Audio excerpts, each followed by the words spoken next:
자, 이 시간에는 미제 사건 네, 교수님. 이제 한번 다루는데 사실은 오늘 선정한 게 개구리 소년 사건을 미제 사건을 선정을 했어요. 아유. 근데 이거는 사실 좀 더 나오는 게 있고 아직도 진행 중인 사건이기 때문에 네. 아직도 여전히 제보가 있고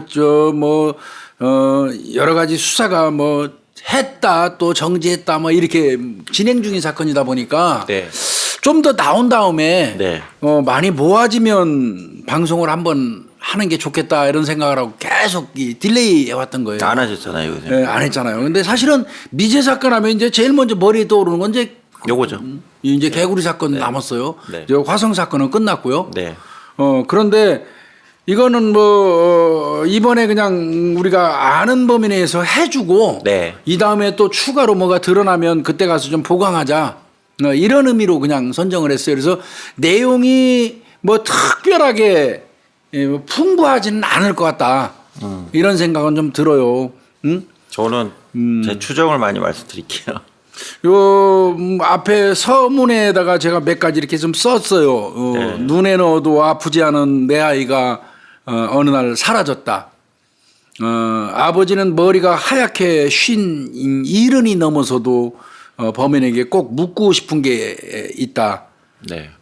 이게 개구리 소년의 그 우철원 군 그 아버지 얘기예요. 그 아버지 그렇게 얘기하시잖아요. 이유를 묻고 싶다. 왜 봉우리도 안 핀 애들을 이유도 없이 죽였는지 그걸 묻고 싶다 이렇게 말씀하셨거든요. 네. 그런 내용 이제 관련된 거라 좀 하겠습니다. 이제 일단 그 앞에 보면 이게 91년 3월 26일 날 발생했어요. 네. 91년이면 정확하게 지금부터 30년 전이네요. 제가 고3 때 이 사건 터져갖고 난리 났었죠.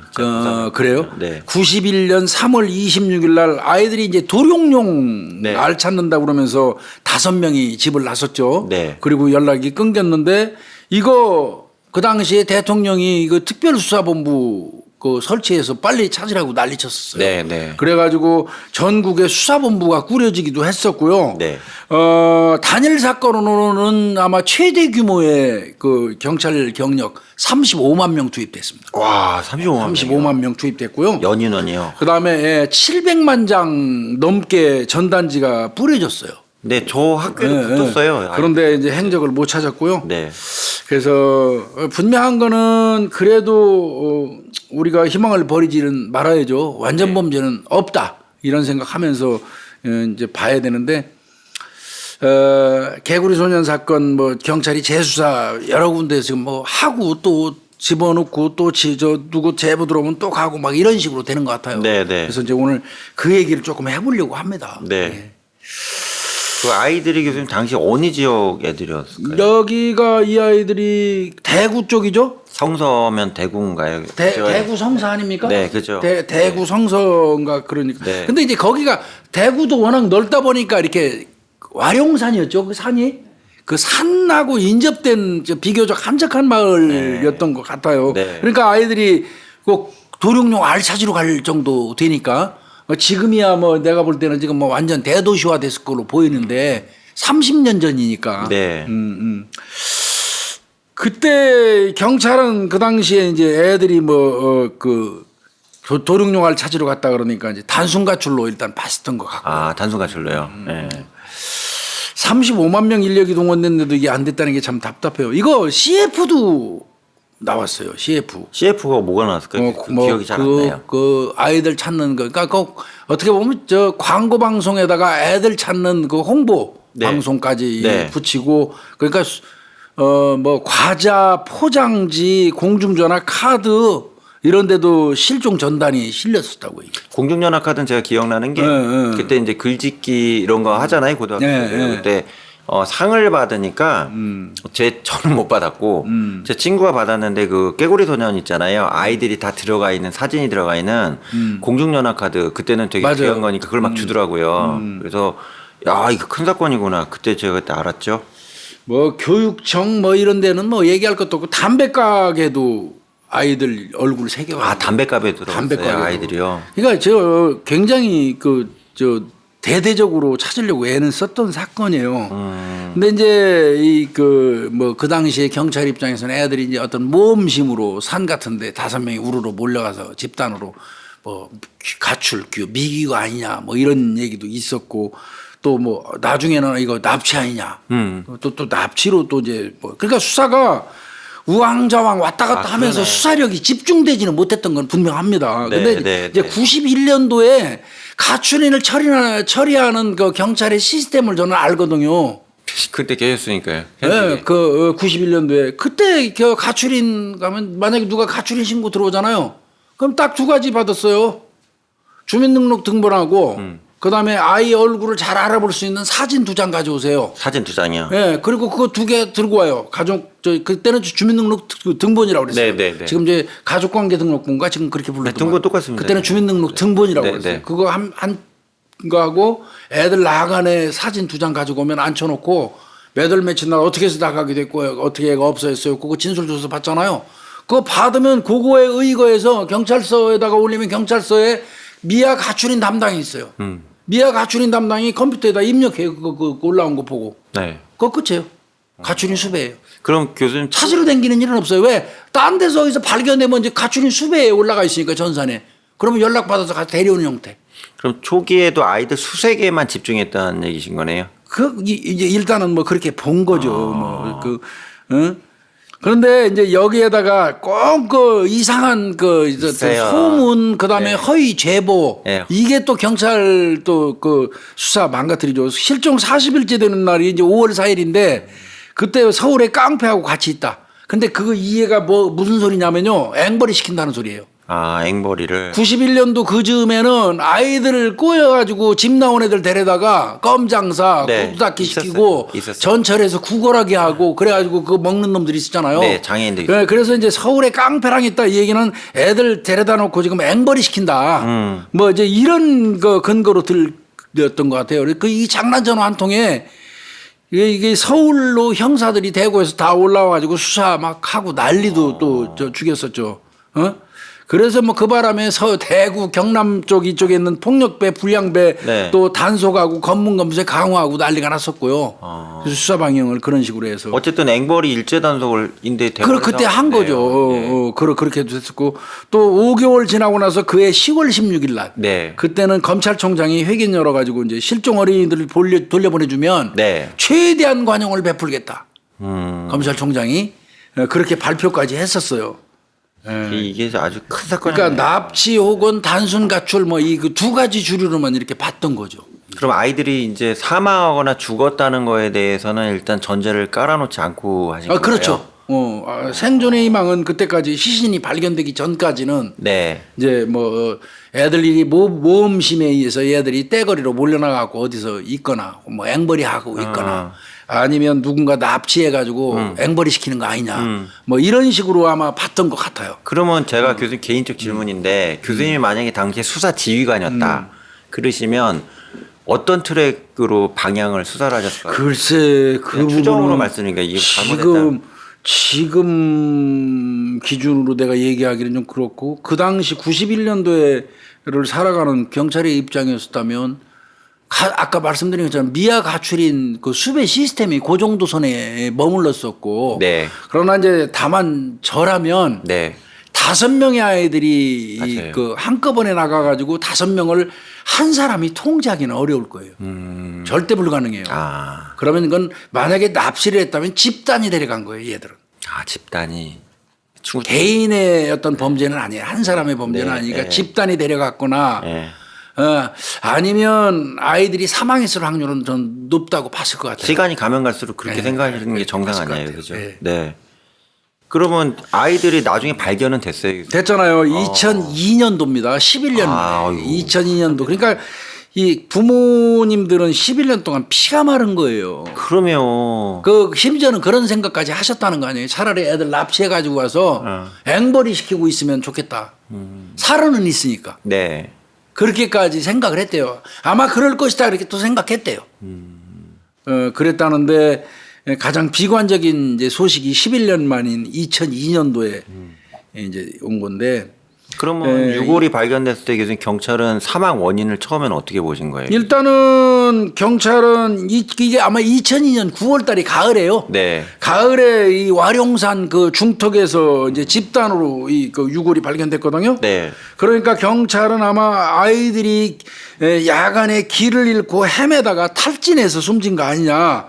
이렇게 언론에 발표한 거예요. 왜 그러냐면 이제 그 당시에 발견된 유골이 뒤엉켜 있었어요. 이렇게 웅덩이 비슷한데 한꺼번에 뒤엉켜 있었고 네. 옷으로는 얼굴을 이렇게 덮어놓은 상태. 그래서 이제 이게 길 잃고 조난당해서 추위를 애들이 피하다가 옷으로 이제 온몸을 덮었을 거로 이렇게 추정을 해서 저체온증 사망? 네. 뭐 이런 식으로 본 것 같은데 저는 지금의 상식으로 제가 보면 이거 사실 말 안 돼요. 유족들은 얼굴에 옷을 벗어서 덮는 거는 말이 안 되죠. 더더군다나 오히려 껴입죠. 추우면. 예. 얼굴이 맨 나중인데. 예, 얼굴이 가장 우리 인체 중에 가장 안 추운 곳이 얼굴이에요. 네. 노출되어 있는 건데. 예, 근데 이거 해석을 좀 묘하게 했더라고요. 그럼 유족분들은 가만히 계셨어요. 그러니까 이제 이거 저 유족분들은 와룡산이 높이가 300m밖에 안 된다. 얼마 그럼 안 되네요. 뒷동네예요. 구릉이네. 뒷동네 야산이에요, 야산. 예. 300m밖에 안 되는데 이런 곳이고 또 애들이 거기 지리를 너무 잘한다는 거예요. 그 동네 맨날 놀러 그렇지, 다녀서. 도박인데 그럼. 그 걔들이 길을 잃을 이유가 없다는 거죠. 이게 첫 번째. 예, 그래서 이 부모들은 이 경찰 발표 듣고 막 팔팔 뛰고 난리 났었죠 이게. 근데 이제 이거 중요한 게 하나 있어요. 11년 6개월 만에 이제 아이들이 발견됐는데 이게 아이들이 발견된 장소에 30 내지 40cm의 이 네모난 이 돌. 네. 이게 이제 눌려 있었다고요. 그래서 이게 이거 안매장이다. 그러니까 흙을 누르려고. 그러니까 이거 안매장이다. 그래서 그 유해 발굴 현장에는 애들 머리카락 그다음에 저 치아 이런 게 많지 않았어요. 그건 내 조금 이따 설명을 할 거예요. 네. 저 발굴 현장에 애들 머리카락이 하나도 안 발견이 안 됐어요. 머리카락이. 그럼 뭘 의미할까요? 머리카락. 원래 남아 있어야 되는데요. 머리카락은 안 썼거든요. 안 썩어요. 그다음에 치아도 상당수가 발견이 안 됐다 우리 그 이빨. 애들 치아는 뭐 이갈이 하는 것도 아니고. 그러니까 치아하고 머리카락은 이게 부패 속도가 이 치아가 또 이 인골 어떤 우리 잘 아시잖아요. 네. 인체 이거 인골 중에서 가장 더디게 그 부패하는 게 치아예요. 이게 굉장히 단단해요. 네. 그래서 치아가 현장에서 발견돼 갖고 치아로 성별 구분하고 나이 연령대 구분하고 그러잖아요. 네. 그 치아가 굉장히 중요한 건데 근데 그게 별 발견이 안 됐다. 그 얘기는 바꿔서 얘기하면 제3의 장소에서 타살된 후에 이곳으로 옮겨졌다는 것이다. 저는 그거 타당성 있다고 봐요. 저도 타당하다 봅니다. 애들이 즉시 죽지 않은 건 확실하다. 그러니까 하나하나 순차적으로 살해해가지고 한 군데로 모은 거로 보인다는 거죠. 그렇게 지금 보는 것 같은데 난 그거를 머리카락이 특히 없다는 건 교수님 그거는 다른 장소에서 유기를 묵을 일단 유기해가지고 저 부패가 진행되면 그 두피가 박리되거든요. 네. 그럼 머리카락은 뚝뚝 떨어져 나가요. 네. 그 상태에서 유골을 옮겼다면 그 머리카락은 딴 곳에 있겠죠. 그렇죠. 저는 그게 오히려 저 우철원 씨가 얘기한 그 말이 더 타당성이 있어 보여요. 그거는 경찰이 추워서 얼굴에다 옷을 벗어서 덮었다 하는 얘기보다는 논리적으로 그 피해자 아버지가 훨씬 타당성이 있어 보이는 거예요. 네. 그러고요 제보가 하나 있었다고 그러더라고요. 이게 무슨 그 언론사에다가 네. 대구 와룡산에 가면 깨구리 소년 5명의 유골이 묻혀 있다. 큰 무덤 같은 흔적을 파보면 5명의 유골이 그대로 다 나올 것이라는 제보가 언론사에 있었다는 거예요. 익명에. 그러면 이걸 찾는데 이제 주력했어야 되는데 그게 좀 쉽지 않았던 것 같고 결국 실패했어요. 근데 공교롭게도 와룡산 맞잖아요. 네. 5명이 한꺼번에 또 발견된 것도 맞고. 중턱이고. 그래서 이거를 언론사에다가 전화로 익명으로 제보한 사람이 이 사건과 관련돼서 아는 사람일 개연성은 저는 많다고 보거든요. 네. 근데 경찰이 이 사람을 찾는데 실패했어요. 그렇죠. 뭐 통신 내역이 확인되는 것도 아니고. 이게 경찰은 뭐 안매장한 거 아니라고 자꾸 뭐 이제 그렇게 얘기했던 것 같고 지들끼리 웅크리고 있다 죽은 걸로 뭐 이렇게 얘기한 것 같고 그다음에 이제 제일 중요한 거 혹시 그 염 교수 기억나요? 그 인근에 군부대 있잖아요. 네. 근데 현장을 낱낱이 이제 팠잖아요. 막 그 아이들이 발견된 현장 중심으로 해서 발굴 작업했단 말이에요. 흔적 찾으려고. 그 과정이 탄피, 탄두. 탄피야 이제 쏘고 나서 껍데기고 탄두는 날아가 가지고 이제 그거 맞으면 죽는 거죠. 예. 탄투, 탄비 이런 거 또 실탄도 많이 발견이 됐어요. 그래서 애들이 혹시 유탄에 맞아서 군인들이 사격 네. 하다가 네. 사격한 게 그 표적지를 벗어나가고 산 너머로 날아가고 지나간 사람 맞아 죽는 경우도 있잖아요. 네, 네. 그래서 사격장 통제 많이 하잖아요. 그래서 유탄에 맞아서 사망했을 가능성 아니면 바위돌 같은 데 맞으면 총알이 튕기면서 옆으로 날아가 가지고 지나간 사람 맞는 경우도 있잖아요. 그럼요. 그것처럼 그 했던 것 같은데 이게 94년 말까지 유골 발견 현장에서 직선거리로 250m 떨어진 곳에 군 사격장이 있었대요. 사격장이 있었다 이거죠. 예. 그런데 이제 경찰 얘기는 좀 달라요. 애들이 실종된 날 그날은 지방선거일이래요. 지방선거일이기 때문에 임시 공휴일이었고 네. 임시 공휴일이면 군인들이 총 안 쏜다 이거죠. 그렇죠. 그 군인들 투표하니까요. 예. 물론 뭐 부재자 투표 주로 다 하지만 사격 훈련은 안 할 겁니다. 사격 훈련은 없었던 걸로 아마 이제 그 부대에다가 공문 보내서 받은 것 같아요. 그러니까 뭐 유탄에 의해서 사격 연습하다가 근데 유탄에 의해서 죽는다 그러면 5명이 다 죽을 수는 없죠. 그렇죠. 그거는 내가 볼 때 안 맞는 것 같고요. 네, 네. 그래서 이제 그 군부대에서 뭐 장부상 탄환 수량 맞추기에서 남은 탄환을 그냥 막 빠바바바방 쏟아 그게 맞아 죽은 거 아니냐 또 이런 의혹도 나오고. 그렇게 함부로 안 하죠. 잔탄도. 근데 이제 그 전에 지급된 우리 이제 무슨 그 1, 2, 3, 4 부대에다가 실탄이 500발이 지급됐으면 사격 훈련하면서 500발을 다 소모해야 돼요. 네. 근데 다른 일 시키고 부대가 바쁘다 보니까 300발밖에 사격을 못 시키고 200발이 남았어. 그럼 상부에서 나왔고 200발 남은 거에 대해서 사격 훈련 안 시키게 그렇죠. 되잖아. 네. 그러면 200발을 소진하기 위해서 어디 멀리 가갖고 막 쏜 적이 있어요. 저도 그걸 본 적이 있어요. 그래서 이제 혹시 그 탄환을 소진하기 위해서 임의로 발사하다가 아이들이 사망한 거 아니냐. 뭐 또 이런 얘기. 근데 이제 있었죠. 교수님 제가 말씀드린 저도 이제 이 시기 때 이제 군대를 갔다 왔으니까 이제 단탄이 남으면 교수님 세대는 이제 뭐 빠바바가 갈길 수가 있는데 90년대만 하더라도 그런 총기 사고가 너무 많이 터져가지고 그 저희 때는 이제 잔탄 있으면 그 표적지를 놓고 조교들하고 거기다 그냥 계속 표적기에서 쏘는 거예요. 그냥 계속 20발 넣고 계속 쏴서 이제 잔탄을 정리를 했거든요. 그래서 그러니까 이 당시에 제가 있었을 때는 총기 관련 사고가 절대 나면 안 되기 때문에 잔탄은 다 소지는 해요. 하는데 표적지 놓고 사격을 하지 겁 없이 막 아무데나 막 쏘고 이렇게는 안 했거든요. 그래서 제가 볼 때 고가설은 조금 좀 91년도니까. 네, 예. 90년대만 해도 왜 그러면 교수님 그 아시아 소초하고 지피에서 자꾸 막 병사들끼리 총질하고 막 그래갖고 난리가 났었잖아요. 그래서 저희 때 그 총알 관리가 엄청 좀 세졌거든요. 그러면 이쯤에 뭐 군인들이 남은 탄환을 소진하기 위해서 임의로 발사하다가 아이들이 5명이 맞아서 사망했을 개연성 뭐 이제 이거는 좀 낮아 보이는데. 80년대는 그랬대요. 제가 선배님들한테 듣기도 교수님 막 땡긴다고 그러잖아요. 드르륵 그냥 쏴서 소진하는 거 탄피만 맞지. 회수하면 되니까.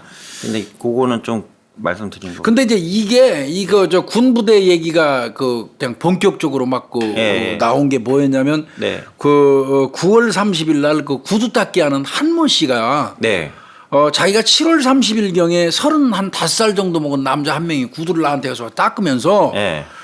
내가 군대 생활할 때 말이야 애들 5명을 총으로 쏴서 죽였어 이런 말을 했다는 거야. 구두 닦으면서 그거를 제보를 준 거예요. 그 군대 생활할 때 그랬다고? 그게 경찰이 제보가 되니까 경찰 입장에서는 뭐 이거 뭐야? 무시할 수는 없죠. 그러면 임의로 탄환 소지하다가 애들 살해한 거 아니야? 이래서 난리가 났었던 건데 요건 좀 타당성이 좀 적어 보이기는 하죠. 네. 근데 이제 이거는 어디까지나 막 그 어떤 일명 제보라든지 뭐 이런 거 등등에 의거해서 이제 확인한 내용이고요. 가장 이제 구체적으로 갈 수밖에 없는 게 네. 이제 분석을 하죠. 아이들 유해 분석이 제일 중요하죠. 네. 시신이 말하는 거죠. 예, 그 미국의 그 법 곤충학자 왔었어요. 네. 예, 그때 그 데이비드 포크너. 네. 이 사람이 이 두개골에서 아마 우철원군 그 두개골에서 아마 내가 알기엔 기억나. 네. 두개골에서 나온 이 구더기 껍데기가 있었어요. 구더기 껍데기라는 소리는 바꿔서 얘기하면 네. 구더기가 이제 그 어느 정도 연령이 차가지고 껍질을 째고 날아갔다는 뜻이거든요. 파리로 날아갔다는 네, 소리거든요. 네, 그래 껍데기가 남아 있는 거예요. 네. 그러면 두개골에서 나온 구더기 껍데기를 볼 때 이 소년들이 살해된 직후에 곧바로 매장됐다. 직후에 그게 바로. 맞다. 예. 이렇게 본 거예요. 예. 거의 시차를 두지 않고 매장되었다는데 의견이 일치한다. 그 다음에 발견 당시에 이 척추뼈 순서가 제대로 맞아 있었대요.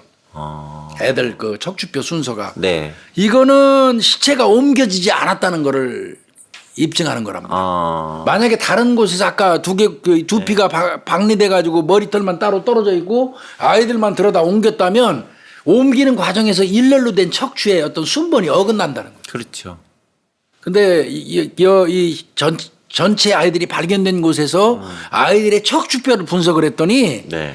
예, 척추는 저 순서가 어긋나지 않더라는 거예요. 제대로 맞아 있더라는 거예요. 그 얘기는 바꿔서 얘기하면 예. 고장소에서 아이들이 사망했다는 거죠. 고장소에서. 교수님, 저가 궁금한 게 옮겨지진 않았다. 응. 파리가 붙었다면 깊이 안 묻었다. 그거예요. 그거 아니에요? 그거는 그냥 살짝 파리가 알을 까고 뚫고 나가서 파리로 도망갈 정도의 그 지침 높이, 예, 그 빠져나올 정도의 높이. 그러니까 깊이 붙지는 않았다. 안매장을 했다 하더라도 거라고 봐야지. 완전히 흙으로 덮으면 그 파리 유충이 나오지 못하죠. 살짝 그냥 은폐만한 거. 그렇게 보는 겁니다. 이게 보시는구나. 깊이 팠으면 그게 안 나오죠. 법의관은 깊이 매장된 시체에서는 구더기 나올 수 없다고 그랬고요. 그렇죠. 예.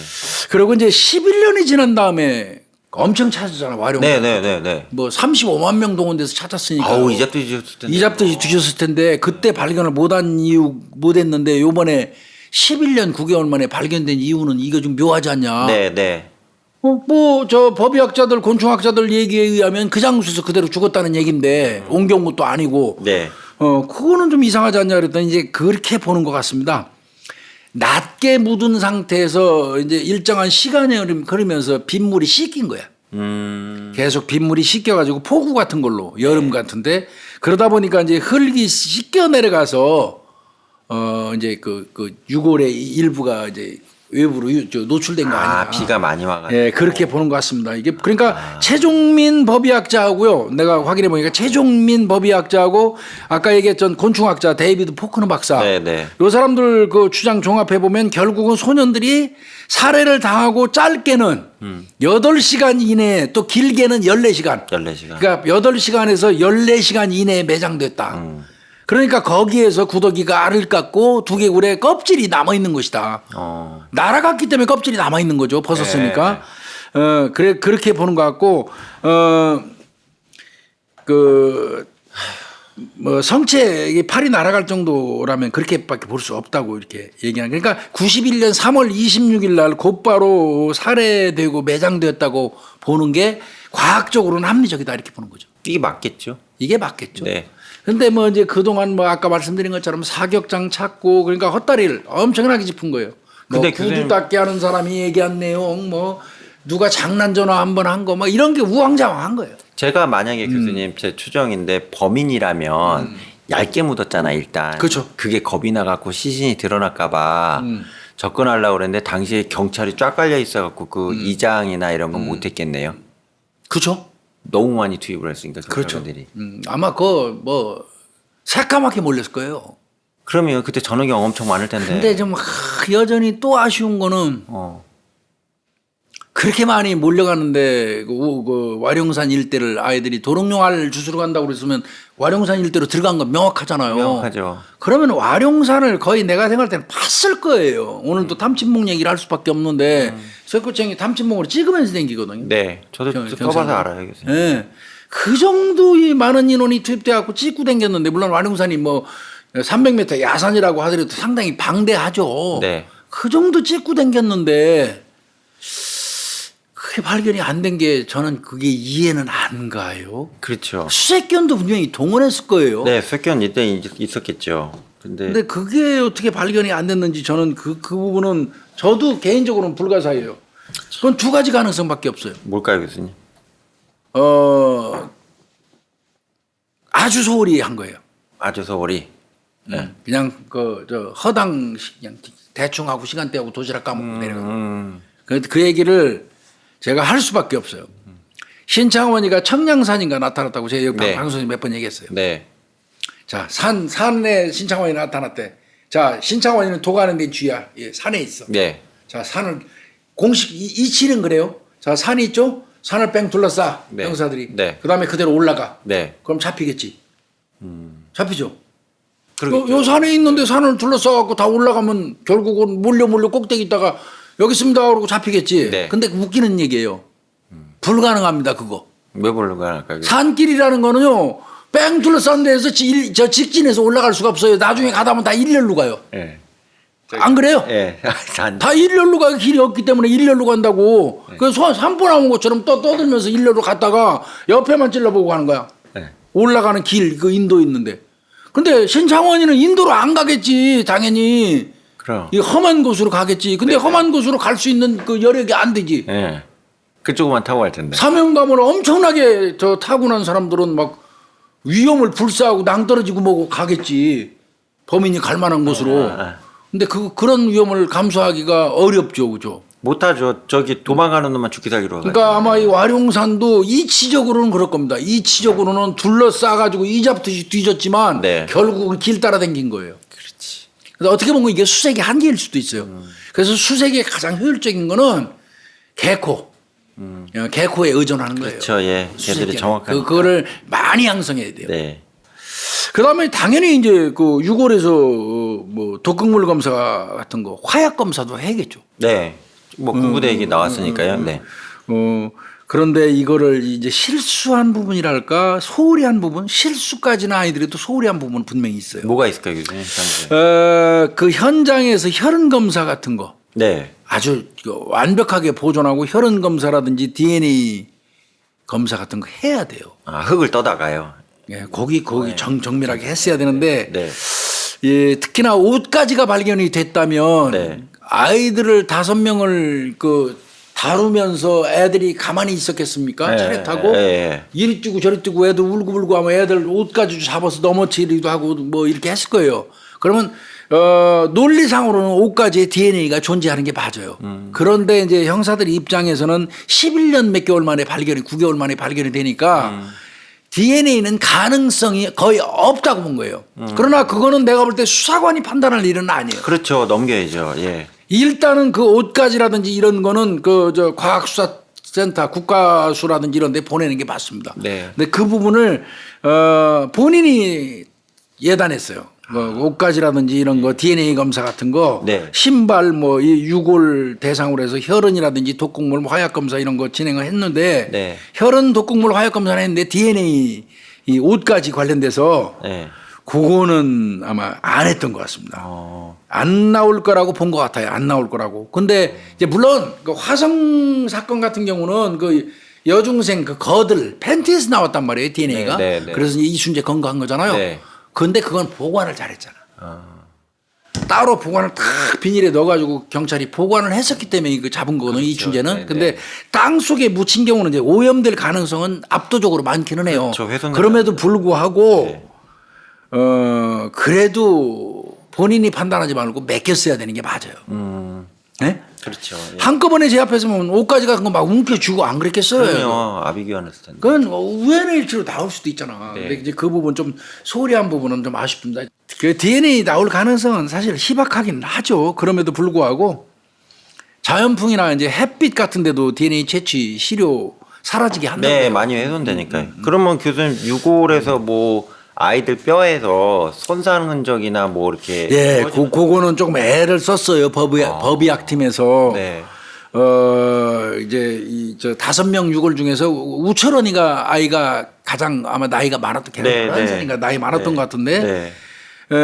그 우철원 군의 두개골 등 한 3구의 두개골에서 함몰 흔적이 나와. 함몰. 한머리요. 두개골이 함몰한 흔적, 그다음에 날카로운 어떤 흉기 같은 거에 찍힌 자국. 그런 자국이 한 10여 군데 발견이 됐다고 그래요. 그래서 이제 경찰이 그 그런 그 흔적을 아마 시뮬레이션 하려고 사람 머리로 할 수는 없으니까 안 되죠. 예. 그 돼지 머리를 돼지머리구에다가 돼지 머리를 이제 구해가지고 두개골과 유사한 강도를 갖고 있대요. 사람 머리하고 돼지 네, 머리가. 네. 그래서 호미하고 드라이버 흔적으로 봤거든요. 호미하고 드라이버. 예. 그래서 그걸로 수백 번 찔러본 거예요. 네. 돼지 대가리만 아마 한 3개인가 그 투입됐다고 그러더라고요. 그래가지고 돼지 대가리 3개에다가 호미하고 드라이버로 막 찔러본 거예요. 네네네. 그래서 손상 과정을 이제 두 갈래로 추정했는데 이 우군 같은 경우는 머리 쪽에 25군데가 넘는 손상. 25개. 이건 이제 이거 하이스피드 인저리라고 이렇게 얘기하는데 하이스피드 인저리가 산탄 총알처럼 팍 퍼져나가면서 생기는 그 손상. 하이스피드 인저리. 예. 그러니까 작은 물체가 빠른 속도로 가격. 네. 그럼 산탄총 요만한 게 빠바박 그 쏟아져서 가서 네. 묻는 거 비슷하잖아요. 네네. 그래서 하이스피드 인저리 그런 속도로 가격하거나 송곳처럼 끝이 뾰족한 둔기로 내리칠 때 나타난다 해가지고 그렇게 실험을 좀 했던 거예요. 그래서 공기총이라면 이거 산탄총. 그게 가능성이 많다. 네. M1이나 권총 같은 거는 지름이 1 내지 2mm잖아요. 뚫리죠. 굵죠. 예. 그러니까 그거는 아니죠. 그래서 54단에서 뭐 그 아까 우리가 총기 네. 저 사격장에서 이거는 가능성이 낮아 보인다. 근데 이제 우리가 일반적으로 지금까지도 그냥 다 알고 있는 건 두개골에 구멍이 뚫려 있고 이건 총에 의한 총상 아니냐 막 다들 지금 아마 대체로 그렇게 알고 계실 거예요. 그렇게 나왔고요. 근데 이제 그거는 돼지 대가리 3개를 가지고 실험한 결과 만약에 총기라면 산탄총이다. 산탄총이고 하이스피드 인저리 아니면 송곳이나 뭐 이런 그렇게 이제 추정한 것 같아요. 네. 이 우철원이가 아마 걔가 그 맏형이에요. 네. 근데 얘가 이제 두개골에 찍힌 이 상흔이 25군데. 요거는 다른 애들이다 보니까 많이 못 덤볐고 그래도 얘가 덩치가 좀 크니까 만약에 범인이 가해했다면 우철원 군이 많이 덤빈 것 같아요. 그렇죠. 그래서 제압을 얘가 제일 많이 당한 게 아닌가. 그리고 본보기로 그냥 보는 데서. 아유 잔인하다 진짜. 4명이 보는 데서 그렇게 희생된 게 아닌가 이렇게 지금 추정하는 것 같아요. 네. 그리고 이제 두개골에 있는 그 흔적이요. 디귿자래요. 디귿자로. 디귿자가 반복해서 탁탁탁 찍혀 있어요. 그러면 디귿자 이 상흔이 뭘까 이게 일정하고 규칙적이라고 그러거든요. 네. 이거는 분명히 아직 살아있을 때 받은 외상흔이라고 얘기하거든요. 네. 그럼 결국은 아이 엄청 때렸다는 얘기예요. 네. 이거는 아이들이 알주스로 가지고 도롱뇽 알주스로 가지고 사망한 건 아니에요. 이거 분명히. 상흔으로 볼 때. 네. 25개의 디귿자 흔적이 일정한 간격으로 타타타닥 찍혀있다 쪼르륵 이렇게. 이거는 흉기 공격 받은 거죠. 그렇죠. 예. 그렇게 보는 것 같습니다. 거기에다가 그 종식이라는 그 친구 어린아이 걔는 네. 왼팔이 골절이 됐대요. 왼팔이. 왼쪽 팔이요 여기가. 그 상태로 이제 발견이 됐는데 왼팔을 이게 아마 방어창 막다가 부러진 게 아닌가 위에서 아래로 예. 그렇게 좀 추정하는 것 같고요. 그래서 이제 그 유골에서 드러난 그 흔적을 기반으로 해가지고 네. 살해도구 분석을 이제 해보려고 했던 거죠. 이렇게 문양으로 확인하는 거죠. 예. 여러 가지. 그래서 해보니까 용접 후에 이 용접하고 나면 찌꺼기 같은 게 보이면 탁탁탁 망치로 네. 때려갖고 터는 게 있다고 예, 그러더라고요. 맞아요. 위에. 용접 망치라고 위에. 고자국이래요. 그 껍질 디귿자 찌는 거 형체로 있어요. 예. 탁탁탁 난 게 용접 망치 이제 이른바 얘기하는 깡깡망치라고 그 사람들이 얘기하는 깡깡망치. 용접 망치로 이렇게 보인다. 이게 뭐 공사 현장에는 흔하다고 그러네요. 이게. 그렇죠. 그러면 이건 타살이죠 거의. 그렇죠. 그죠? 예. 타살이라고 보는 것 같습니다. 그 다음에 이제 또 이제 옷가지 가지고 또 추정하는 게 또 있어요. 옷가지 가지고 하는 거 있죠. 뭐 우리 염 교수님은 전문가니까 뭐 모르는 척하고 맨날 나한테 물어보지만 나보다 더 잘하니까 매듭 가지고 우리가 그 현장에서 취할 수 있는 어떤 실익이 꽤 있죠, 그렇죠? 매듭만 보고도 엄청 큰 겁니다. 일단 뭐 매듭 보면 왼손잡이냐 오른손잡이냐 네. 힘 아무래도 오른손잡이가 묶어갖고 잡아당긴 쪽이 많이 튀어나와요. 네. 그다음에 아주 정교하게 매듭을 만들어서 묶었으면 그거는 포장이사나 뭐 이삿짐 센터 같은데 그다음에 어느 회사에서 뭐 포장 전문으로 하는 이런 데 근무하는 사람일 가능성이 많아요. 네. 그리고 또 꼭 이렇게 고리 만들어 갖고 넣어놓고 쫙 잡아당기는 걸로 한 사람들은 이 배 어떤 닷을 묶을 때 쓰는 방법, 네네. 선박 묶을 때 쓰는 방법이 또 따로 있거든요. 네. 그런 거하고 직업을 우리가 추정하기도 하는데 여기서도 아예 옷 소매가 뒤로 묶인 상태로 발견. 아, 소매가 뒤로 묶인 뒤로요? 상태. 예. 이건 매듭의 형태나 강도가 잘 풀리지 않도록 잘 묶였대요. 그러면 이건 보통 사람들이나 애들이 아닌 어떤 전문가 관련 업계 종사자들이 쓰는 형태이기 때문에 네. 요게 타살의 근거로 보인다는 거예요. 아, 이거 묶는 것 자체도 그렇다는 얘기죠. 애들이 그렇게 묶을 수가 없다는 거예요. 전문적으로 매듭을 했다는 거예요. 그 영규군 옷소매하고 단추는 찢어져 있었고 강한 물리적 압력에 의해서 매듭 역시 도망치지 못하도록 눈을 가리기 위해서 묶은 걸로 보인다. 아, 눈을 가리기. 눈을 가리기 위해서. 정교한 매듭 방식으로 묶여 있었기 때문에 요거는 타살로 보는 것 같고요. 포장 작업 쪽으로 이제 많이 아무래도 용의고는 두긴 했던 것 같아요. 그러면 교수님 일단 포장이나 뭐 좌우지간 매듭을 잘 쓰는 쪽에 일을 하고 거기 있고 이제 다 뒤진 거죠. 대구. 그다음에 이제 깡깡이 망치로 쓰이는 용접 뒤에 수습하는 망치 쓰고 있고 거의 일단 좀 많이 나왔네요 지금 나오기는. 그러니까 뭐 근접해 가는 과정이긴 해요. 그리고 이건 결국 타살이라면 범인들 언젠가는 잡힐 겁니다. 이 새끼들. 네. 5명을 죽였는데 천벌을 받아서라도 잡히죠 이건. 아, 잡아야죠. 잡아야 되고요 이거는. 네. 그런 과정에 있다면 지금 일단 깡깡망치라든지 매듭이라든지 이런 거 등등은 결코 이게 가치가 없는 건 아니에요. 분명히 검거는 될 것 같고. 그러면 교수님 이게 범인이 있다 치고 타살이라 치고요. 교수님 가설은 범죄 심리학자로서 몇 가지 가설이 보통 나오셔요. 저는 네. 저도 교수님 만약에 말씀하세요. 이게 타살이 명확하다면 네, 타살의 그렇게 전제하에. 보이면 그렇다면 5명의 아이들을 데려다가 살해해서 안매장하고 귀신같이 사라졌다? 저는 사이코패스일 가능성이 많다. 사이코패스일 가능성이 있다. 그거는 우리 염 교수가 또 전문가니까 또 분석은 다 다르겠지만 네. 그거는 우리 얘기는 좀 이따 하고요. 요것도 역시 분석을 좀 해봤어요. 네. 미국의 그 범죄 심리학자 에릭 히키 이 사람도 사이코패스가 저지른 사건이다. 이 사람이 사이코패스가 저지른 사건이라고 본 이유는 아이들의 오처리 그러니까 아까 우리가 말한 매듭 같습니다. 네. 오처리나 묶는 방법을 잘 알고 있었다는 점. 그러니까 이제 이거는 살인을 좀 주특기로 하는 놈이라는 얘기잖아요. 네. 그 다음에 살해 경험이 이 사건 이전에도 있었을 가능성이 높으며 또 살인의 미리 계획을 세웠을 수도 있다. 매장을 얕게 했던 것도 단지 시간을 벌기 위해 함에 불과했다. 이렇게 에릭 히키 미국의 그 범죄 심리학자도 얘기는 했습니다. 범인의 수는 1명이라고 이분은 단정했어요. 네. 1명이라고. 다 가설이니까. 예. 그죠? 예. 그리고 다시 살인했을 가능성이 높고 매우 위험하고 아마 체포되지도 않았을 거라고 주장을 했고 박지선 교수가 또 그 얘기했네요.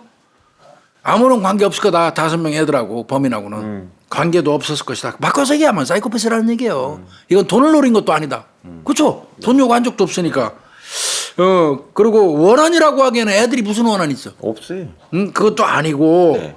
그 다음에 5명이나 되는 소년들을 모조리 죽인 게 설명이 안 되니까 이게 원한도 아니고. 네. 시신이 매장된 곳이 세방골에서 가장 골이 깊고 수풀이 우거진 점 그 장소래요. 그다음에 가시덤불이 많고 인근에 군부대 사격장이 있어 사람들이 출입이 뜸하다는 걸 알고 있었고, 그러니까 지리감이 있었다는 얘기입니다. 네.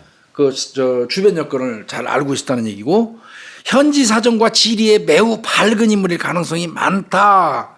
그래서 살해 자체가 목적이었을 수도 있다. 바꿔서 얘기하면 전형적인 사이코패스일 가능성이 높다. 이렇게 두 사람, 범죄 심리학자 두 사람은 분석을 했어요. 네. 우리 염 교수도 범죄 분석 심리학자니까 범죄 분석학자니까 요거 어떻게 생각해요, 이거? 저요? 저 같은 경우도 이거 인터뷰를 몇 번 해보긴 했는데, 일단 저는 중요한 게 아이들 5이 산을 놀러 갔다가 범인을 만난 과정이 전 중요하다고 보거든요. 어떻게 만났을까? 미리 잠복하고 있었을까? 근데 지금 이 두 분 교수님은 그 과정에 대한 것보다 사람이 그럴 것이다만 이렇게 했지. 저 교수님하고 저는 또 과정을 좀 보잖아요. 과정 중립적 연구를 하니까. 그러니까 그게 저는 가장 중요한 것 같아요. 그러니까 만약에 얘가 사이코패스가 맞다면 이 아이들이 도룡영화를 찾으러 가는 걸 보고 따라가서 죽여야 되는 복잡함이 발생하는데 그렇다면 동네 주민밖에 없잖아요. 그렇다면 동네 주민 중에서도 의심받은 사람이 있죠. 네, 그럴 수밖에 없다는 얘기예요. 그 제가 얘기하는 건 그런 상황이라면. 근데 역으로 이제 산을 가다가 우연히 사이코패스 희한한 미친놈을 만나갖고 거기서 올컨이 내 먹거리가 다섯이 걸렸네, 다 없애야지 이렇게 했다면 그거는 소위 말하는 이제 범죄 발생할 때 그 일치율이라는 거 있잖아요. 피해자가 가해자가 만날 일치율이 너무 운이 없어도 너무 심하게 없다고 좀 판단이 들거든요. 우연의 일치치고는. 네. 그 참 상당히 쉽지는 않은데 그럴 수도 있어요. 가설론이 있는데 그렇다고 마구잡이식으로 뭐 들고 다니는 망치부터 다 동원해갖고 애들을 제압을 해갖고 죽이고서는 이렇게 묻어놓는다. 이것도 좀 추정하기에는 너무 좀 공황스럽지 않나. 공상과학스럽지 않나. 저 이런 생각이 든다는 얘기예요. 나는 따라갔건 우연히 만났건 아이들을 5명을 놓고 일시에 그들을 살해한 건 아니에요. 저도 그렇게 생각이 듭니다. 순차적으로 했다고 네, 봐요. 순차적으로 하나씩 나이 순. 아이들은 한 아이 제일 큰 아이가 철원이에요. 우철원이. 네, 네. 그 아이를 제압을 딱 해버리면 나머지 애들은 자동으로 굳어요. 우리가 예전에 어디 조폭들하고 딱 일치해서 딱 나갔는데 조폭 중에서도 제일 덩어리가 딱 중심 잡고 네. 그놈이 딱 지시하고 조직적으로 덤비면 형사들 눈빛 딱 주고 받아갖고 그 앞에 선두에 쓴 그놈부터 맞아요. 턱주가리 날려버리잖아요. 네, 네. 걔부터 그냥 그대로 그냥 공격해갖고 뻗게 한다고. 그리고 그냥 수갑 채우면 나머지 부시래기들은 그냥 순응하는 그게 있거든요. 여기서도 아마 우철원 군이 가장 나이가 많다 보니까 가장 많이 공격 당했잖아요. 네. 그 아마 내가 생각할 때 아까 얘기했던 깡깡망치, 용접망치로 공격한 거는 그 나머지 애들 4명 아이들이 있는 데서 걔를 시범 케이스로 그리고 또 가장 걔가 강력한 아이고 네. 그렇게 하면서 제압했고 순차적으로 아이들을 살해한 걸로 보이거든요. 네. 그리고 일정한 장소, 그 장소는 아닐 가능성이 있어도 아이들을 모아놓은 건 그 장소가 맞는 것 같아요. 네. 처음에 저는 이제 시신이 발견되기 전에 내 나름대로 추정한 거는 와룡산에도 짐승은 살지 않겠느냐. 멧돼지라든지 무슨 우리가 알지 못하는 또 맹수가 있을 수 있으니까 네. 그런 부분도 생각해 봐야 된다. 그래서 뭐 산 속에 아니면 그 산을 넘어서 산하고 연결되는 다른 산에 그 짐승들이 사는 굴 속이라도 아이들을 수색해야 된다고 내가 맨날 주장했거든요. 근데 이제 집단으로 발견됐고 맹수들이 아닌 건 밝혀졌어요. 네. 그거는 딱 하나예요. 네. 옷가지가 갈갈이 찢기지 않았고. 네. 첫째. 네. 두 번째는 그 맹수들이 어떤 이 사람을 공격해 가지고 물으면요. 물고 그냥 뜯는 게 아니에요. 물은 상태에서 좌우로 흔들기 때문에 시신의 그 뼈라든지 이런 게 흐트러져요. 네. 특히 목뼈 같은 게 거의 부러지고 흐트러지기도 하거든요. 맹수가 물어서 흔들으면. 네. 그 비슷해요. 그래서 저는 이제 처음에는 그 발견되기 전에는 맹수 그 의견도 내가 막 보내고 그랬었거든요. 근데 그거는 아닌 걸로 발견됐고요. 명백히 인위적으로 어떤 그 타살 같아요. 이거는. 네. 아니 전 타살이라고 봐요. 네. 네. 그렇다면 사이코패스로 추정하는 것도 이후에 알망느라고 어떤 기회에 어떤 범행을 했건 간에 사이코패스는 맞지 않겠습니까 이거? 네. 아이들한테 원한이 있는 것도 아니고. 그러니까 어쨌든 아이들 5명을 다 죽인다는 거는 이건 뭐 말하니까 이건 말도 안 되는 얘기고. 그다음에 또 제가 생각하는 건 이 아이들을 죽여야 될 이유가 단순히 아이들이 자기한테 포획이 돼서 죽여야 됐다. 이 부분에 대해서도 전 2가지 가설을 봐야 된다고 생각하거든요. 하나는 진짜로 사이코패스이면 올컨이 애들이 보호자도 없이 산에 왔으니까 내 그 살인의 욕구를 충족을 하자 이랬을 가능성이 하나가 있고요. 또 하나는 다른 범행을 은폐하는 과정에서 아이들하고 맞닥뜨려가지고 그걸 은폐할 목적으로 목격자니까 아이들을 다 제거해야 되는 상황도 있지 않았겠냐 이런 이것도 전 조심스럽고 그것도 무시할 수. 왜 그러냐면 가설 중에 지금 현재 이 범인이 뭐 무기징역형이나 아주 중형을 달고 지금 교도소에 이춘재와 같이 들어가 있을 가능성이 있다는 가설을 내놓는 교수님들도 계시거든요. 그러면 그냥 제 가설이에요. 가설에는 또 다른 무슨 범죄인가를 저지르거나 뭐를 은폐하는 과정에서 왜 그러면 산골까지 깡깡이 망치를 들고 온다는 것 자체가 용접용 망치를 들고 다니는 게 쉽지가 않잖아요, 교수님. 그게요. 산 타는 사람이. 그러니까 그걸 놓고 봤을 때 뭔가 좀 아이를 따라갔을 가능성도 있고 일부러 따라갔을 가능성도 있고 역으로 뭔가 좀 숨겨야 될 상황이 있었는데 아이들이 발견을 해버리니까 그 얘기는 나왔었어요. 전 개인적인 아무 자료 없이 추정하는 거예요. 그거는 일부에서 나왔었어요. 혹시 네. 강취한 물건이거나 절도한 그 어떤 귀금속을 산 어디에다가 숨겨놨는데 비닐에 싸서 숨겨놨는데 아이들이 도둑놈을 준다고 하다가 그걸 발견한 케이스. 그 과정에서 이제 이거 조우했을 개연성 이런 얘기도 안 나온 건 아니에요. 경찰 내부의 인트라넷에도 그런 게 많이 떴었어요. 네. 왜 왜 그러냐면 저는 교수님 그게 그 사이코패스가 너무 허무해요. 제가 사이코패스설에 대해서 별로 안 좋아하는 이유가 뭐냐면 사이코패스면 다 용납이 돼요. 그냥 그 피해자는 다 죽어야 되고 걔 만난 게 그냥 재수가 없는 거예요. 근데 그러면 설명하기는 좋지. 설명하기 편한데 아니 교수님들이 잘못했다는 게 아니고 근데 5만 가지 가설이 다 죽어버리는 이런 대형 참사가 발생한다는 얘기예요. 추정이. 사이코패스로 밀어버리면? 예, 근데 사이코패스가 아니면 어땠을까도 생각을 해봐야 되거든요. 당연히 그래야죠. 근데 그럴 때는 아이 다섯을 다 싹 쓸어버린다? 이건 쉽지가 않거든요. 맞아요.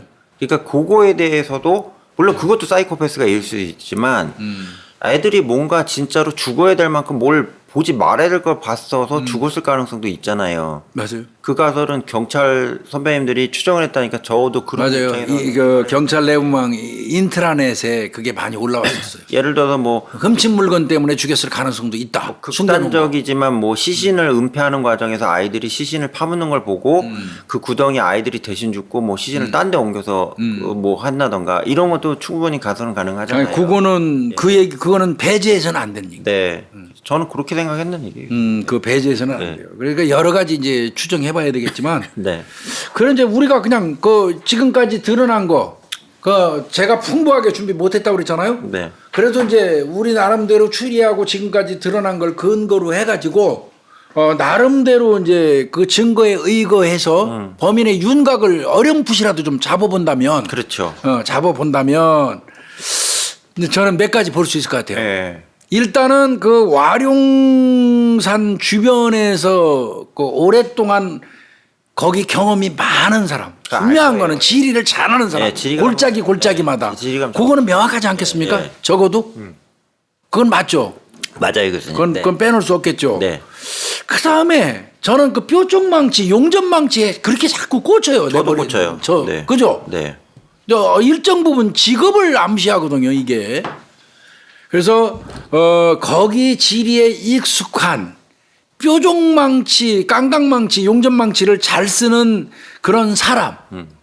거기에다가 그 사건이 발생하고 난 다음에 그 동네에 아마 성인이라는 사람은 다 조회하고 아마 알리바이 깼을 거예요. 예. 사건 이후에 혹은 사건 이후 즉시 아니면 잠깐 몇 달 사이에 거기 떠난 사람일 가능성이 높아. 네. 그럴 수 있어요. 요렇게 좀 추정해보고 당연히 따라서 장기 수감자를 전부 다 다시 한번 채로 걸릴 필요는 있겠다. 그런 생각을 또 해봤어요. 그리고 제 생각에는 이 일이 있고 나서 그 범인이 지금 시간이 이제 교수님 그 시기로 해서 한 30년 정도 된 거죠. 그렇죠. 근데 이제 범인이 살아 있을 거라고 생각을 하는데 살아 있어야 돼 그 새끼. 근데 죽었을 가능성도 있거든요. 그거 왜 그러냐면 그 사고로 죽을 수도 있고 여러 가지 상황이 있을 수가 있기 때문에 지금 현재 범인이 있다 없다 살아 있다 없다를 떠나가지고 과정에 대해서 있는 거 증거만 가지고 최선의 노력을 찾을 수밖에 없는 거가 그렇죠. 현실한 얘기예요. 지금 방법은 없는 거고. 근데 다만 당시에 저도 생각하는 게 교수님 아시겠지만 1987, 8, 9년부터 3명 이상을 다중으로 살해하는 연쇄살인범들이 연차적으로 계속 나타났거든요. 예, 나타났고 그러면서 이제 강력 사건에 대한 수사 능력도 경찰이 반성하면서 어마어마하게 이게 발전을 했고요.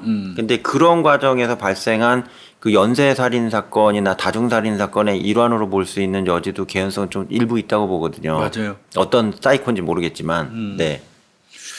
이게 우리나라가 사이코패스라는 개념 자체가 들어온 게 2000년대예요. 2000년대. 네. 그 이제 강호순이, 정남규 나오면서부터 시작이거든요. 네. 유영철이. 어떤 양반님이 열심히 그 91년도에는 사이코패스라는 거를 들어보지도 못한 상태였을 거예요. 사이코패스라는 개념 자체도 없었고 그러다 보니까 사이코패스에 대한 개념 자체가 없어서 아예 그 무작위로 그렇게 사람 죽이는 놈이 있으리라고 형사들 아마 생각도 안 했을 거예요. 그 즈음에는 이게 무슨 이유가 있으니까 애들 5명을 죽였겠지? 이런 쪽으로만 포커스를 맞출 가능성이 높거든요. 뭐 우승경 사건밖에 없었으니까. 그러니까 그것도 이제 그건 이유가 있잖아. 네. 어찌됐건 말도 안 되는 이유지만. 그렇죠, 그런 거죠. 근데 이 당시에 이 수사에 개입했던 형사들은 사이코패스 개념이 머릿속에 아예 없었기 때문에 되는데. 이유 없이 사람 죽인다고 생각 안 했어요. 반드시 무슨 이유가 있어서 애들 5명을 죽였을 맞아요, 거라고 맞아요. 생각했을 거란 말이야. 동기. 그럼 5명을 죽일 만한 이유가 뭘까를 찾느라고 아무것도 못했을 것 같아요. 그때 사이코패스라는 개념이 머릿속에 있었으면 이거 아무 이유 없이도 사람 죽일 수 있는 놈들이 네, 있다. 지나가는 그러면 사람 아무나 다 그런 놈들도 한번 찾아보자 하는 네. 그 노력이 있었을 건데 네. 이건 아쉬운 부분이죠. 근데 분명한 거는 범인의 인원수는 분명히 한 명으로 보여요. 단독범으로 보이고 그 일대 지리 또 환경 이 사정에는 밝은 놈이었을 개연성은 네. 높아 보여. 이건 제가 볼 때 명확한 사실이고요. 사이코패스 성향은 있는 것 같고요. 이후에 알망근하고 네, 네. 뭐 아까 뭐 얘기한 것처럼 사람을 뭐 매장하다가 발각이 됐건 어쨌건 간에 그렇다고 5명 죽이는 것도 그런 거. 그다음에 이제 그 깡깡망치 요게 좀 신경이 많이 쓰이고요. 그래서 하여튼 뭐 이 사건은 공소시효는 이제 이미 그 종료가 됐어요. 네. 그렇다고 하더라도 이거는 우리가 정리할 수 있는 일은 아닙니다. 이건. 그럼요. 예, 끝까지 추적하고 네. 이제 가야 되는데 네. 염 교수 이 범행을 한 놈이 염 교수 생각은 다른 범행을 하고 혹시 교도소에 수감돼서 무기를 받거나 뭐 이랬을 가능성은 없다고 봐요. 아니 그것도 있다고 봐요 저는. 저는 그 생각도 좀 네, 많이 들거든요. 네. 이 정도의 5명 정도 아이들을 그거 어리고 아무것도 모르는 아이들을 살해할 잔혹하고 비정한 놈이라면 그 이후에도 무슨 짓인가 했지 안 하진 않았을 것 같아요. 네. 그래서 형사처벌을 받아서 혹시라도 교도소에 수감돼 있을 개연성도 저는 높다고 보거든요. 그래, 이춘재도 그랬잖아요. 이 정도면 다른 건 안 할 수가 없어요. 그죠? 이 정도 상황이면 다른 범죄를 뭔가 했어야지 정상이고 그거보다는 수위가 낮더라도 예. 하여튼 이거는 한번 걸러봤으면 좋겠어요. 한번 채로 치듯이. 그렇죠. 한번 걸러봐야죠. 하여튼 이 사건은 참 안타깝게도 저희가 그냥 요 정도 추정하는 정도 더 이상 뭐 조금 제가 들은 얘기는 있습니다만은 아직 진행 중인 그런 상황이라 네. 제가 이건 이제 섣불리 말씀드리는 게 수사 방해하는 것 같고 네. 그래서 더 이상 말씀 못 드리겠고 아쉬운 거 이제 우정우 씨 네. 우철원 군의 아버지 해결되기 전까지는 오는 길이 다소 험해도 어쩔 수 없어요. 와야 해요. 뭐 이런 말씀하셨고 옷 껍데기밖에 없는 거예요. 두개골도 있고 이유를 묻고 싶다. 왜 봉우리도 안 핀 애들을 이유도 없이 이렇게 죽였는지 묻고 싶다. 이 범인한테 하는 얘기예요. 앞으로도 그 영구미제 사건 없을 거라고 생각하면서 큰 기대하고 있대요. 아버님이. 네. 이 얼마나 이거 진짜 이 피를 토하는 이야기가 있습니까 이거. 교수님 질문 하나 있는데요. 네. 만약에 범인이 잡혔다 치죠. 뭐 3단원 내에 진짜 나타나서요. 그러면 그 공소시효 적용을 그냥 그대로 해야 되는 건가요? 없는 걸? 방법이 없잖아요. 뭐 특별법으로 처벌할 수는 없나요, 교수님? 법학 박사님께 여쭤보는 거예요. 특별법은 만들어야지 처벌하는데 그게 가능하지 않잖아요. 이춘재도 못한 건 못했잖아요. 아니 저는 요즘에 그 법에 대해서 회의가 좀 느껴지는 게 법은 알면 알수록 가장 불안정한 약속. 근데 이제 법에 대해서 사람들이 이제 미워하기 시작하면 그 사회가 혼란이 온다고 하는데 제가 두려운 게 뭐냐면 예를 들어서 지금 수사관님들이 열심히 하셔가지고 잡았어요. 3~4년 내에 어떻게 해서 잡았어요. 그 사람이 우리나라에 살아있고 처벌받을 수 있는 건강함도 가지고 있어요. 아마 누가 테러하러 갈 거 아니에요. 공부하는 사람 중에 분명히 이 사람 자기가 사회정의 구현한다고 가는 사람도 있을 거거든요. 그럼 그 사람 계속 보호를 해줘야 되냐. 저는 이거는 좀 국가 자원 낭비라고 좀 생각을 하는데 제가 변호사하고 한번 두 명하고 소주 한잔 하다가 이렇게 물어봤더니 그들 얘기도 반반으로 갈리더라고요. 어떤 변호사님은 공소시효라는 건 그 시계 수사기관이나 사법기관이 다른 더 사건에도 또 집중하기 위한 목적도 있고 그렇기 때문에 일종의 어떤 수사기관이나 사법기관이 좀 일을 더 잘하고자 하는 효율성 차원에서 만든 제도인데 이게 오히려 범인이 알았는데도 불구하고 처벌을 못하는 효율성을 떨어뜨린다면 그 제도가 과연 존재하는 이유가 제대로 맞느냐 뭐 이런 얘기를 하시는 변호사님도 있고요. 다른 또 변호사님은 법학 쪽의 입장을 얘기를 하시는 거예요. 왜 법은 만들어지면 그거 지켜야 되는 게 기본 룰이기 때문에 그게 만약에 설령 범인이 잡힌다 하더라도 처벌하기 위해서 특별법 만드는 것 자체가 이거는 좀 원칙에 어긋나지 않냐 뭐 이렇게 얘기를 하는데 저는 양쪽 다 들으면서 제가 좀 혼란을 겪었거든요. 그게. 근데 이제 공소시효라는 거를 너는 이제 지금 이제 살인죄는 공소시효 없어졌어요. 네. 그다음에 지금 이제 그랬죠. 미성년자 상대로 성폭행하는 거 네. 살인 공소시효 없어졌잖아요. 뭐 이런 거 등등 이제 공소시효가 없어졌는데 저는 이제 때문에. 저는 그 얘기는 하거든요. 형법 제 297조예요. 강간.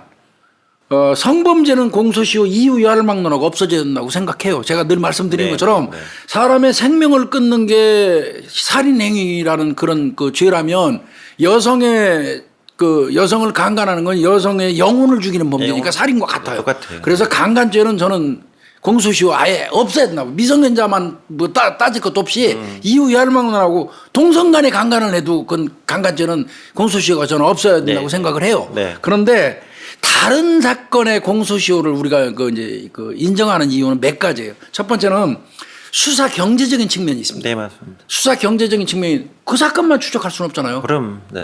자원이 그리고 사건은 엄청나게 많이 들어오는데 네. 수사 경제적인 측면, 그다음 뭐 비용 부분도 있고요. 네. 그 다음에 이제 그 어느 정도 그 용서의 개념으로 보는 건데 네가 공소시효 기간 15년 동안 사회생활을 제대로 하지 못하고 피해 댕기면서 받았을 고통 속에서 어떤 응보, 그 국가사법기관이 준 응보는 아니지만 스스로 도망댕기면서 느꼈던 고통, 그런 응보는 일정 부분 너는 소화했다. 이렇게 봐주는 시각이 있는 거예요. 그게 이제 공소시효 네. 이론에. 네. 그거에다가 일정한 세월이 흐르다 보면 증거는 희박해졌다. 그 당시에. 예, 기소를 하는 데 있어서. 뭐 요런 거 등등을 이제 공소시효를 인정하는 어떤 그 기준이에요. 그런데 저는 염 교수님 말씀하신 것 중에 일반 범죄는 공소시효가 있어야 된다고 봐요. 있어야 된다고 보는데 네. 살인이라든지 그다음에 이제 강간 요 부분은 공소시효가 없는 게 맞겠고요. 이게 이제 불행하게도 태완군 사건 때문에 이제 당사자도 적용이 안 됐잖아요. 본인은 태완. 구제도 못 본인도 받았잖아요. 안 태완군이. 됐잖아요. 그런데 우리 사회에 살인 사건의 공소시효를 없애주고 떠난 게 태완군이에요. 근데 이제 이제 그 혜택이 이제 이거 없는 건데. 제가 교수님 말씀에 토를 하는 건 아니고요. 그러니까 이 우군 부모님이나 태완이 아버님 어머님도 범인이 잡히시기를 계속 원하실 거예요. 당연하죠. 근데 중요한 건 그냥 그분들이 차라리 돌로 쳐 죽여야 돼요. 잡으면 뭐 하냐고. 그러니까 이게 왜 그래? 수사관한테도 동력의 문제인데 허탈하죠. 사냥꾼한테 총을 주고 산에 가서 꿩하고 닭 잡아오면 그거 고아 먹을 권리 줄게 산주인이 그래요. 대가리라도 떼어줘야지. 예, 근데 가서 총으로 꿩 잡아왔더니 미안한데 공소시효는 지난 닭이라 너는 닭죽도 못 끓여 먹어. 이거 갖다 묻어. 이거랑 똑같은 거 아니에요. 이게 말이 되냐 이거죠, 제 얘기는. 그러니까 수사 의지를 뭐 이후 유할망론하고 약화시키는 요인이 되는 건 명확하고요. 네, 네. 그런 부분은 있지만 근데 이 사건은 부모의 시각으로 봐야 돼요. 경찰들이 이 사건을 반드시 그 법정에 세울 수 없어도 해결해야 된다고 마음을 먹고 대구 경찰이 힘써줘야 되는 거 아니 더 나가서 전국 경찰이 이 수사에 대한 그 의지를 멈추지 말아야 되는 이유는 우리 자식이니까. 아유 저 같은 우리 자식이나 마찬가지잖아요. 네. 그런 개념으로 봐야지. 그래서 이거는 여전히 제가 알고 있기에는 이제 저 대구청에다 내가 얘기도 많이 해봤거든요. IN정이에요. 진행형이에요. 이 사건 저는 해결될 거라고 믿습니다. 저도 믿습니다. 신기법은 계속 나오고 있고요. 보존하고 있는 거는 지금 옷가지라든지 이런 건 완벽하게 보관하고 있다고 그래요. 보존하고 있고 거기서 또 뭐가 나올지 모르니까. 네. 그래서 이거는 어떤 놈인지 모르지만 이 새끼는 이제 이 하늘의 심판을 받기 전에 반드시 검거가 돼가지고 법정에 안 서도 그 새끼 낯짝은 알려야 된다. 그렇죠. 당연히 공개됩니다. 그런 생각이 들고 하여튼 요거 좀 미비할 수 있어요. 근데 미비할 수밖에 없는 상황이네요. 이거 개구리 사건, 개구리 소년 사건은. 그래서 제가 그냥 요 정도 선에서 우리 구독자님한테 알려드리고 네. 특별한 다른 그 소식이 들려오면 한 번 더 하죠. 뭐. 네. 한 번 더 하는 그런 좋은 방향으로. 소식이 있길 바랍니다. 예. 오늘 뭐 미제 사건은 요 정도에서 마치